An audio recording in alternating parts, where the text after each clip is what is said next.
거실 공기가 유난히 무거웠다. 텔레비전은 꺼져 있었고 시계바늘 돌아가는 소리만 또렷하게 들렸다. 김도연은 테이블 위에 놓인 서류철을 내려다보았다. 장기 요양 입원 동의서. 검은 글자들이 눈에 박혔다. 맞은편에 앉은 이수진은 팔짱을 낀 채 고개를 떨구고 있었다. 눈은 붉게 충혈됐지만 표정은 결심한 사람의 얼굴이었다. 당신도 알잖아. 이대로는 우리도 같이 무너져. 도연은 대답 대신 숨을 들이켰다. 회사 구조조정 얘기가 나온 지도 벌써 석 달째였다. 대출이자, 카드값, 딸 할인의 학원비, 장모님 박정옥의 약값과 병원비는 이제 더 이상 버틸 수 없는 숫자가 되어 있었다. 방문이 살짝 열리며 정옥이 얼굴을 내밀었다. 늘 입던 갈색 카디건, 낡은 슬리퍼. 너희 얘기 다 했으면 불러. 그 말에는 서운함도 화도 없었다. 그냥 오래된 사람처럼 조용히 물러나려는 체념만이 묻어 있었다. 도연은 시선을 피했다. 장모가 없는 집을 상상해 본 적이 없었다. 하지만 동시에 숫자에서 해방된 삶도 간절했다. 이기적인 마음이 스멀스멀 올라올 때마다 그는 스스로를 설득했다. 어차피 전문적인 돌봄이 필요한 나이야. 요양병원이 더 나을 수도 있어. 오빠, 나 혼자만 나쁜 년 되고 싶진 않아. 수진이 낮은 목소리로 말했다. 4인 같이 하자. 엄마도 눈치 본다고 하잖아. 우리도 좀 살자. 그 말이 결정적이었다. 도연은 천천히 펜을 들었다. 종이가 살짝 떨렸다. 서명을 하는 순간 잉크가 스며드는 소리가 귀에 들리는 것 같았다. 그 한 줄이 장모의 남은 삶과 자신의 양심을 동시에 잘라내버리는 칼날처럼 느껴졌다. 요양병원 복도는 소독약 냄새로 가득했다. 하얀 벽, 규칙적으로 깜빡이는 형광등, 천천히 걸어가는 노인들. 정옥은 작은 캐리어 하나를 끌고 걸었다. 엄마, 여기 시설 좋아. 간호사 분들도 친절하고. 수진이 일부러 밝게 말했지만 목소리는 자꾸 갈라졌다. 정옥은 침대에 앉아 자리 정리를 하다가 조용히 도연을 불렀다. 사위, 도연이 다가가자 장모는 그의 손을 꼭 잡았다. 마른 손등에는 세월이 겹겹이 쌓여 있었다. 나 여기 있는 동안 너희 둘 싸우지 마라. 돈 때문에. 서로 미워하지 말고. 어머니, 무슨 그런 말씀을. 알지? 다 사정이 있어서 그런 거. 정옥은 웃었다. 하지만 그 웃음은 이상하게도 작별 인사처럼 느껴졌다. 며칠 뒤 오후 현장 회의가 끝나갈 무렵 도연의 휴대폰이 울렸다. 발신자는 요양병원. 가슴이 먼저 철렁 내려앉았다. 네, 김도연입니다. 수화기 너머로 간호사의 급한 목소리가 들렸다. 보호자분 큰일입니다. 어머님이 안 보이세요. 병원 어디에도 안 계십니다. 그 순간 회의실 공기가 통째로 사라진 것 같았다. 도연은 의자에서 일어나지도 못한 채 굳어버렸다. 뇌리 속에 서류 위에 자신의 서명과 침대 가장자리에서 손을 잡고 웃던 장모의 얼굴이 동시에 떠올랐다. 우리가 먼저 버렸는데 어머니가 우리를 버리고 사라진 걸까? 죄책감과 공포, 말로 할 수 없는 의심이 한꺼번에 밀려왔다. 그제야 도연은 자신이 단 한 번도 장모에게 가지 마세요라고 말해본 적이 없다는 사실을 깨달았다. 요양병원 3층 복도는 평소처럼 조용했지만 도연에게는 모든 소리가 귀를 찔렀다. 간호사가 허겁지겁 앞장서 걸으며 말했다. 오늘 아침 7시 이후로는 CCTV에 안 나오세요. 어제 밤엔 방에서 주무셨어요. 정욱의 병실 문이 열리자 어색할 정도로 깔끔한 빈자리만 눈에 들어왔다. 베개는 가지런히 놓여 있었고 병원 가운은 단정하게 접어져 침대 끝에 얹혀 있었다. 마치 누군가에게 패 끼치지 않으려는 마지막 예의처럼. 도연은 침대 모서리를 손끝으로 살짝 눌렀다. 따뜻함은 이미 오래전 사라져 있었다. 침대 옆 협탁에는 낡은 안경 하나와 작은 검정 파우치가 놓여 있었다. 도연이 파우치를 열자 오래된 동전지갑, 약봉지, 그리고 낯선 법무법인 명함 하나가 들어 있었다. 한지영 변호사, 정욱 고객님 전담. 도연은 그 한 줄에 시선이 붙들렸다. 장모님에게 언제부터 변호사가 필요했단 말인가? 어머니가 혹시 외출하시거나 할 일이 있었나요? 도연이 묻자 간호사는 난처한 표정으로 고개를 저었다. 아니요, 치매 초기라 단독 외출은 원래 안 되는데 밖으로 나가는 모습이 CCTV에 안 찍혀서 더 이상해요. 도연은 벽에 붙은 작은 창문을 보았다. 창문 틈으로 스며드는 차가운 바람, 커튼, 한쪽이 어설프게 젖혀진 자국. 스스로 나간 흔적? 아니면 누군가 도와준 걸까? 의심은 점점 더 깊게 파고들었다. 그날 저녁 도연은 장모의 오래된 분식집으로 향했다. 문 앞 간판은 빛바랜 노란색이었고 유리문에는 임시 휴업이라는 손글씨 메모가 붙어 있었다. 기름 냄새가 배어 있는 가게 내부는 여전히 장모의 손길이 남아 있었다. 작고 낡은 테이블, 스테인리스 수저통, 메뉴판에 적힌 튀김 1,500원. 이 작은 가게 하나 지키느라 어머니는 평생을 버텼는데 도연은 갑자기 자신이 너무 많은 걸 모르고 있었다는 사실을 깨달았다. 장모는 쓸데없는 말을 하지 않았고 부탁도 거의 하지 않았다. 그는 그걸 성가시지 않은 노인 정도로만 생각했다. 주변 상인들에게 실종 이야기를 전하자 뜻밖의 말이 흘러나왔다. 아, 저 건물 말이야? 저 노인분 거라던데. 맞아, 그분이 건물주였대. 도연은 말을 잃었다. 장모가 이 낡은 건물 전체를? 그는 얼어붙은 채 등기부 등본을 확인하기 위해 근처 등기국으로 달려갔다.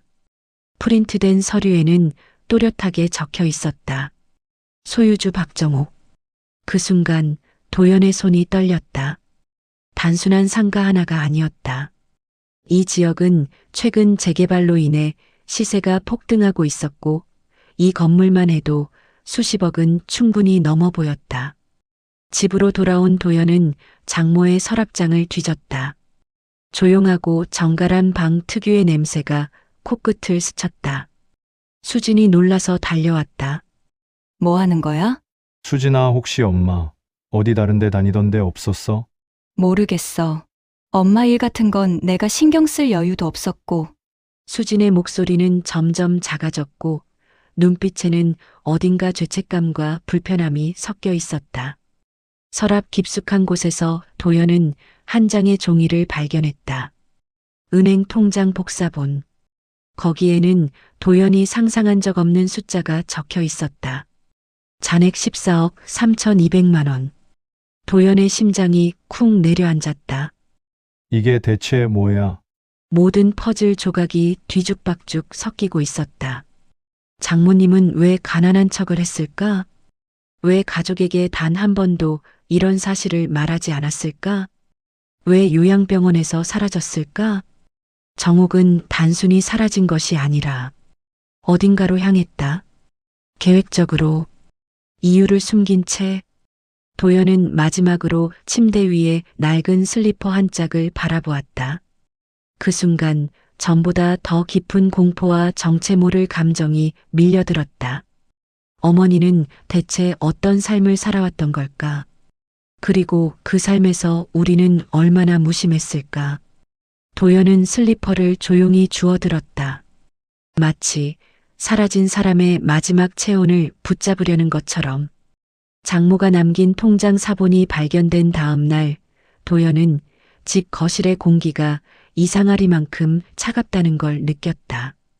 퇴근하자마자 신발도 벗기 전에 문 앞에서 누군가가 다가왔다. 형부, 얘기 좀 하시죠. 이태성이었다. 손에는 커피도 선물도 아닌 등기부 등본 출력물이 들려 있었다. 어머니, 건물이 꽤 되더라고요. 태성의 입꼬리는 미묘하게 올라가 있었다. 마치 오래 기다려온 기회가 드디어 눈앞에 나타난 사람처럼. 도연은 짧게 한숨을 쉬었다. 지금은 엄마가 먼저야. 실종 상태인데 그러니까 더 급한 거죠. 실종이면 재산은 누가 관리해야 되는데 자식들이 해야 하는 거 아냐? 태성아, 말 좀 조심해. 그 순간 침묵하고 있던 수진이 입을 열었다. 오빠 말 틀린 거 없어. 도연은 천천히 아내를 바라봤다. 그녀는 눈을 피하지 않았다. 피곤과 분노, 그리고 오래 묵혀둔 상처가 엉켜있는 얼굴. 엄마는 평생 나 몰랐어. 동생만 챙기고 나는 늘 뒷전이었잖아. 이제 와서 이런 게 있었다고. 그것도 몰래? 도연은 말없이 주먹을 꽉 쥐었다. 수진의 트라우마를 알고 있었지만 이 순간만큼은 그녀가 너무 낯설었다. 그래도 지금 우선은 엄마 찾는 게 나도 엄마 찾고 싶어. 근데 나도 이제는 살고 싶다고. 태성은 이때를 기다린 듯 끼어들었다. 형부, 엄마가 뭘 숨겼던지 간에 상속은 우리 자식들 몫이야. 난 솔직하게 말할게. 사업도 망했고 빚도 있어. 엄마 돈 나한테 필요해. 그의 목소리는 겉으로는 떨렸지만 눈빛은 온전히 욕망으로 번득이고 있었다. 그 밤 가족회의는 사실상 전쟁이었다. 도연은 통장 사본과 법무법인 명함을 꺼내 보여줬고 수진과 태성은 말 그대로 폭발했다. 엄마, 우리 다 속였네. 그 돈으로 나 힘들 때 한 번이라도 도와줬으면 내가 이렇게 망하지도 않았어. 엄마가 나를 얼마나 미워했으면. 수진의 눈물이 떨어졌다. 하지만 그 눈물에는 슬픔보다 배신감이 더 진하게 배어 있었다. 얽힌 감정들이 터져나오는 가운데 도연의 휴대폰이 울렸다. 회사 번호였다. 그는 급히 받아들었다. 김 소장님, 예전에 말씀드린 그것 말입니다. 원청 쪽에서 별도 인센티브 얘기가 나와서요. 도연은 순간 귀를 의심했다. 그 건이란 안전검사를 낮추고 비용을 줄이는 위험한 제안이었다. 지금 바쁘니 나중에 얘기하죠. 아니요, 소장님. 이번 기회 놓치면 없어집니다. 현장에서 서명만 해주시면 최소 2천 정도는 형님 몫으로 떨어질 겁니다. 수화기를 내려놓기 전 태성의 목소리가 불쑥 끼어들었다. 형부, 그거 해야지. 태성아, 그건 불법이야. 불법이면 어때? 여기서 불법 아닌 게 어딨어? 엄마 돈이 우리 몫이면 회사 돈도 형부 몫이지. 순간 도연의 속이 비틀렸다. 돈이 사람을 어떻게 찢는지 단면을 보는 듯했다. 그리고 깨달았다. 장모가 살아온 시간이 얼마나 조용하고 굳건했는지, 그 안에 숨겨진 무게가 무엇이었는지를. 회의 막바지 수지는 떨리는 목소리로 말했다. 엄마가 왜 말 한마디 안 했을까? 왜 가난한 척을 했을까? 도연은 천천히 그녀의 손등을 바라봤다. 그걸 알려면 어머니를 먼저 찾아야 해. 그러나 진실은 장모님이 의도적으로 흔적을 남겼다는 것. 그리고 그 흔적들은 하나같이 돈과 가족 사이에 놓인 어둠을 비추고 있었다. 그날 밤 도연은 혼자 밖에 나와 담배 한 개비를 꺼냈다. 불을 붙이기도 전에 그의 손이 떨렸다. 어머니, 당신은 왜 사라졌습니까? 그리고 이 모든 걸 알고 있었습니까? 어둠 속으로 퍼져나가는 미세한 숨결처럼 도연의 불안도 점점 더 짙어지고 있었다. 차가운 겨울바람이 불던 오후, 도연은 법무법인 한지영 변호사 사무실 앞에서 깊은 숨을 들이켰다. 문을 열자 고요한 사무실 안에 고즈넉한 종이 냄새가 퍼져 있었다. 벽 한편에는 오래된 액자들이 걸려 있었고 책상 위에는 서류철이 가지런히 놓여 있었다. 김도연 씨 맞으시죠? 한지영 변호사가 자리에서 일어섰다. 반듯한 정장, 무표정 같지만 어딘가 미안해하는 눈빛. 장모님 도연은 말을 잇지 못했다. 박정옥 고객님께서 사위분이 오실 거라고 미리 말씀하셨습니다. 그 한마디가 도연의 심장을 뜨겁게 했다. 장모님은 나를 알고 있었다. 아니, 이미 모든 걸 준비해 놓은 듯 했다. 지영은 조용히 두꺼운 갈색 봉투를 꺼냈다. 이건 박정옥 고객님이 사위에게만 전달하라고 남긴 겁니다. 조건이 있었어요. 직접 오실 경우에만. 봉투 겉면에는 장모의 삐뚤빼뚤한 글씨가 적혀 있었다. 도현이 보거라. 도연의 손이 떨렸다. 그는 천천히 봉투를 열었다. 안에는 등기부 등본, 여러 개의 통장 사본, 투자 보고서, 그리고 유언장 초안이 들어 있었다. 눈에 들어온 첫 번째 숫자, 그리고 도연의 시야가 순간 흔들렸다. 총 자산 약 3,124억 원. 숨이 멎었다. 그동안 장모가 꾸준히 모아왔던 재개발지의 땅, 상가, 건물, 그리고 익명으로 투자해 온 기업 주식들. 도연은 믿을 수 없다는 듯 중얼거렸다. 어머니가 이걸 혼자? 한지영 변호사는 고개를 끄덕였다. 박정옥 고객님은 오랫동안 본인의 재산을 가족에게 숨겨왔습니다. 이유는 직접 적어두셨습니다. 서류 중 하나. 누렇게 바랜 노트 한 장. 정옥의 글씨였다. 돈은 사람을 갈라놓는다. 가족이 서로 미워하는 이유가 되기도 한다. 나는 끝까지 이 아이들을 시험해야 했다. 도연은 숨을 내뱉었다. 장모가 왜 평생 가난한 척을 했는지, 왜 작은 분식집을 고집했는지, 그 이유가 조금씩 이해되기 시작했다. 그녀는 자식들이 돈을 기준으로 자신을 대할까 두려워했던 것이다. 하지만 더 충격적인 것은 그 다음이었다. 한지영이 조심스레 USB 하나를 내밀었다. 이건 박정옥 고객님이 직접 녹음한 겁니다. 유언장을 작성하기 전에. 재생 버튼을 누르자 스피커에서 장모의 떨리는 목소리가 흘러나왔다. 도현아, 내가 너한테만 맡기는 이유가 있다. 수진이는 아직 마음에 상처가 많다. 태성이는 돈 앞에서 흔들린다. 너라도 우리 할인이 지켜줘야 한다. 도연의 눈이 붉게 충혈됐다. 장모는 그를 돈을 유혹받는 자가 아닌 지켜야 할 사람으로 믿고 선택했던 것이다. 녹음의 마지막 부분, 장모의 목소리는 다짐처럼 낮고 단단했다. 내가 사라져도 그건 도망이 아니라 선택이다. 너희가 나를 어떻게 대하는지 마지막까지 보겠다. 녹음이 끝나는 순간 사무실 안은 숨소리조차 들리지 않았다. 도연은 천천히 고개를 떨구었다. 그가 눈을 감자 요양병원 침대에서 손을 잡고 웃던 장모의 얼굴이 떠올랐다. 그 미소는 작별이었다. 그리고 시험이었다. 잠시 후 지영이 조심스럽게 말했다. 박정옥 고객님은 현재 연락 두절 상태입니다. 하지만 실종은 의도적 가능성이 큽니다. 마지막으로 남긴 메모 보시겠어요? 지영이 건넨 메모에는 단 한 줄만 적혀 있었다. 짐으로 날 버린 사람은 내 것에서도 빠져라. 도연은 숨을 들이켰다. 심장이 전보다 더 크게 뛰었다. 장모는 사라진 게 아니었다. 그녀는 선택했다. 그리고 그 선택의 무게가 이제 도연의 삶 전체를 흔들고 있었다. 도연은 집으로 돌아오는 길 내내 숨이 막히는 듯한 압박을 느꼈다. 장모가 남긴 메모, 녹음 파일, 3천억이라는 충격적인 숫자. 그 모든 조각들이 그의 머릿속에서 쉼없이 부딪혔다. 어머니는 도망친 게 아니라 선택한 거다. 이 사실은 도연의 가슴을 후벼 팠다.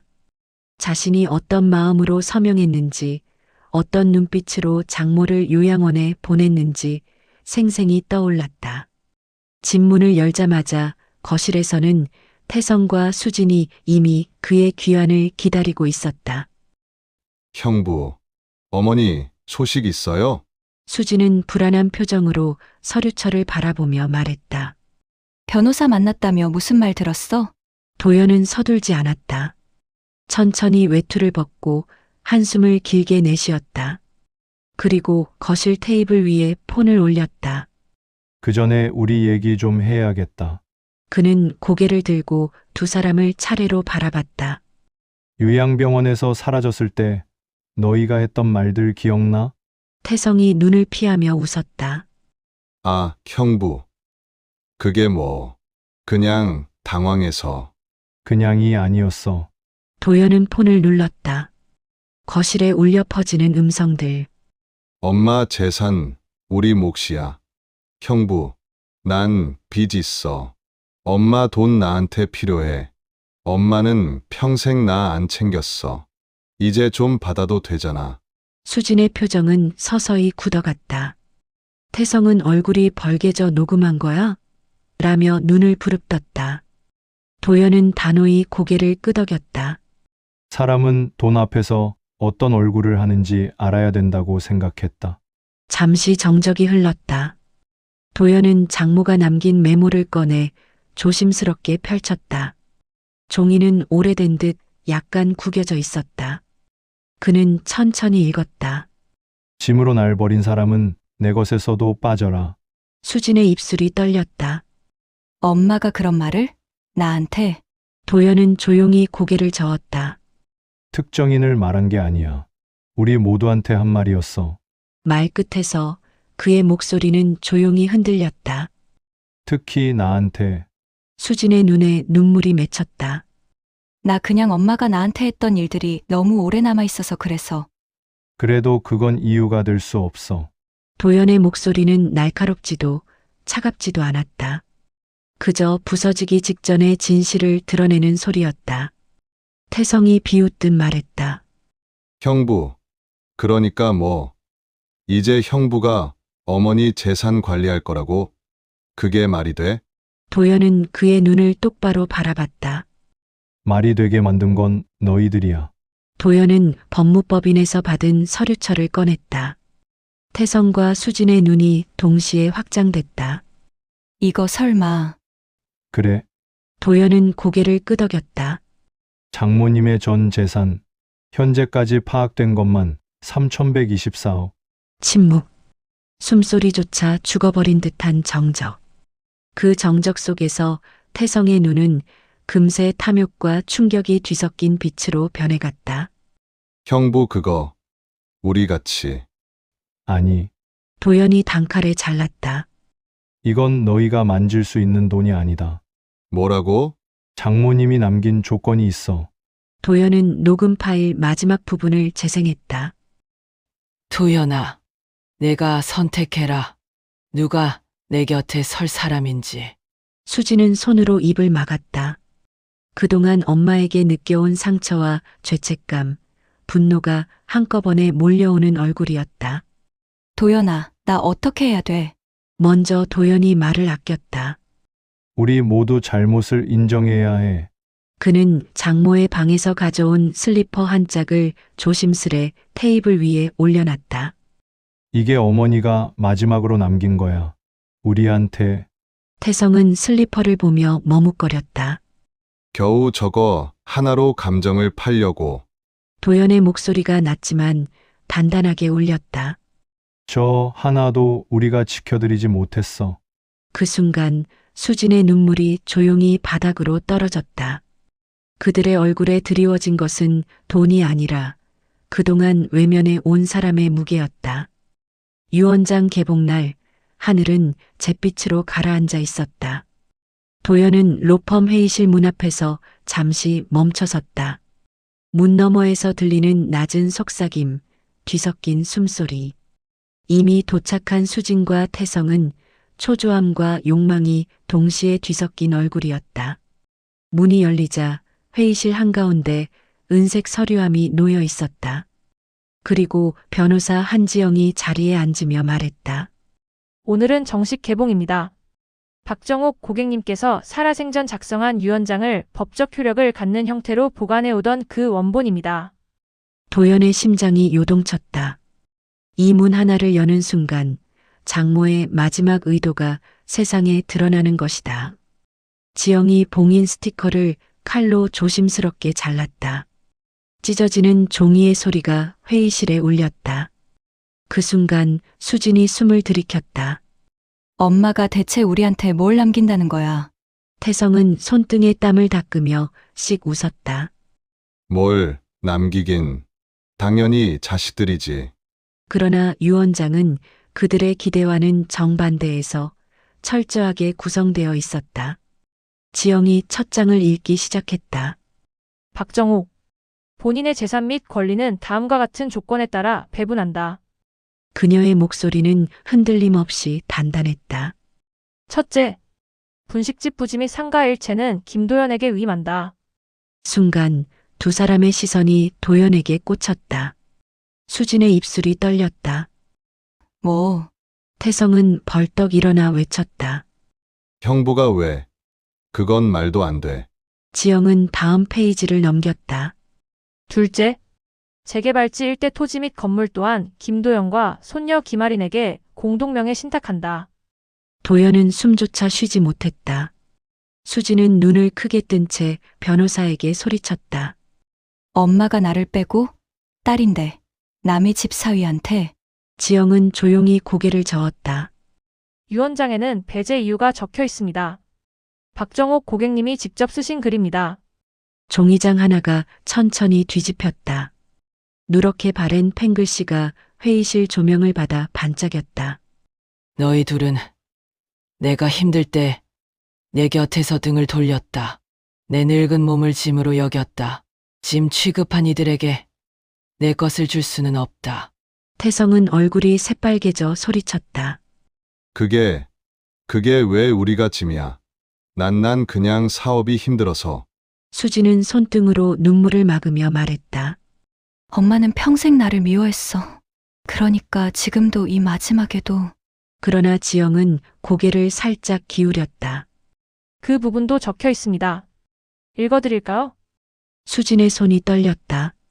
그리고 다음 문장이 천천히 잔인할 만큼 정확하게 흘러나왔다. 수진아, 너를 미워한 적 없다. 다만 내가 나를 외면하는 이유를 끝까지 듣지 못해 안타까웠다. 그래도 너는 내 딸이다. 그래서 최소한의 생활비만 남긴다. 내 몫이 아니라 내가 너를 사랑했던 기록으로. 수진은 그대로 무너져 의자에 손을 짚었다. 입술이 파르르 떨렸고 눈물은 억제할 수 없을 만큼 흘러내렸다. 엄마 왜 지금 와서야? 하지만 장모는 이미 그 자리에 없었다. 그녀의 글만이 남겨진 사람들의 마음을 찔러댔다. 태성은 마지막 페이지를 보자마자 소리쳤다. 내 몫은요. 지영은 짧게 대답했다. 채무 조정용으로 최소한의 금액만 남겨두셨습니다. 이유는 그녀는 문장을 읽었다. 태성아, 돈은 너에게 독이 된다. 내가 가진 상처보다 욕망이 더 크기 때문이다. 그래서 너에겐 길을 주는 대신 돈을 주지 않는다. 태성은 테이블을 치며 일어났다. 이건 말도 안 돼. 재산이 얼마인데 나한테 이 딱지 같은 돈만 준다고? 나보고 죽으라는 거냐고. 도연은 조용히 말했다. 장모님이 너희를 버린 게 아니라 너희가 먼저 장모님을 버렸던 거야. 수진은 그 말을 듣자마자 얼굴을 가리고 흐느끼며 울기 시작했다. 그의 손 아래에서 내면의 모든 상처들이 터져 나오는 듯했다. 지영은 마지막 장을 닫으며 말했다. 박정옥 고객님의 뜻은 분명합니다. 그리고 도연에게 조용히 봉투 하나를 밀어줬다. 이건 김도연 씨에게 남긴 마지막 편지입니다. 오직 당신에게. 도연은 봉투를 열지 못한 채 그 자리에 굳어섰다. 그가 눈을 감자 장모의 목소리가 귓가에 맴돌았다. 도연아, 내가 결정해라. 내 것이 누구에게 가야 하는지. 눈을 뜬 도연은 느꼈다. 이제 그가 해야 할 선택은 단순한 상속이 아니라 한 가족의 무너진 마음을 다시 세우는 것이라는 걸. 그리고 그는 그 선택을 향해 천천히 걸어가기 시작했다. 유언장이 개봉된 지 한 달이 지났다. 도연의 일상은 크게 변했지만 그 변화는 예상했던 부유함이나 호사와는 거리가 멀었다. 장모가 남기고 간 재산은 엄청났지만 그는 그것을 손에 쥐는 순간부터 이미 알았다. 이건 가진 사람이 편해지는 돈이 아니라 책임이 따라오는 돈이라는 것을. 그는 먼저 장모의 오래된 분식집으로 향했다. 간판은 여전히 바랬고 문틀은 오랜 세월의 기름 냄새를 품고 있었다. 문을 열자 고요한 실내에 따뜻한 햇빛이 스며들었다. 장모가 늘 앉아 끓이던 튀김 기름 냄새는 사라졌지만 그 자리는 여전히 그녀의 시간으로 가득했다. 도연은 가만히 중얼거렸다. 어머니, 제일 먼저 여길 다시 세우고 싶었습니다. 그는 장모가 남긴 마지막 편지를 그날 처음으로 펼쳤다. 편지에는 단순하지만 깊은 글씨로 이렇게 적혀 있었다. 도연아, 내가 가진 건 돈이 아니라 마음이다. 할인이를 지키고 수진이를 기다려라. 내가 못한 일을 내가 해라. 도연의 눈이 천천히 젖어갔다. 편지는 꾸며진 말도 거창한 문장도 없었다. 그저 장모가 마지막까지 바라본 한 사람의 삶이 담겨 있었다. 그는 장모의 재산을 기반으로 작은 노인 인권요양지원재단을 설립했다. 요양병원에서 홀로 살다가 방치되는 노인들, 경제적 어려움으로 돌봄 사각지대의 노인이들을 돕는 단체. 장모가 원하던 삶을 그대로 현실로 옮긴 셈이었다. 수지는 상담 치료를 받고 있었다. 처음에는 장모의 유언장 내용을 견디지 못하고 며칠을 울었지만 시간이 지나며 마음속 깊은 곳에 묻어두었던 상처들을 하나씩 꺼내기 시작했다. 어느 날 밤 도연에게 조용히 말했다. 나 엄마랑 제대로 얘기해 본 적이 없는 것 같아. 도연은 그저 손을 내밀었다. 지금부터 하면 돼. 태성은 여전히 갈팡질팡하지만 적어도 더 이상 도연에게 돈을 요구하지는 않았다. 상속받은 작은 금액으로 빚 일부를 정리했고 생애 처음으로 정규직 일자리를 얻었다. 도망치던 삶을 멈추고 마주 서기 시작한 것이다. 하리는 재단 창립식에서 작은 명패를 바라보며 말했다. 아빠 외할머니가 좋아하실까? 도연은 미소 지었다. 내가 이렇게 잘 자라는 걸 가장 좋아하셨을 거야. 밤이 되면 도연은 분식집 앞에서 오래 머문다. 문을 잠그기 전에 가끔은 혼잣말을 건넨다. 어머니, 제가 늦게 알아서 죄송합니다. 우리가 버린 건 사람이고 어머니는 끝까지 가족이었습니다. 바람이 간판을 스칠 때면 마치 누군가의 조용한 대답 같았다. 그는 천천히 가게 불을 끄고 문을 닫았다. 불 꺼진 가게 안에는 장모의 시간들이 고요하게 남아 있었고 밖으로 나가는 도연의 발걸음은 더 이상 무겁지 않았다. 세상에 재산은 남았지만 돈보다 더 큰 건 있었다. 장모의 손길, 장모의 삶, 그리고 그녀가 남긴 마지막 선택. 도연은 그 선택 위에서 새 삶을 시작한다. 불을 쥐는 대신 사람을 지키는 삶을. 장모가 바랐던 단 한 사람으로서. 그리고 그 삶의 끝에서 그는 아마도 다시 한번 말할 것이다. 어머니 고맙습니다. 늦었지만 이제야 올바르게 살겠습니다.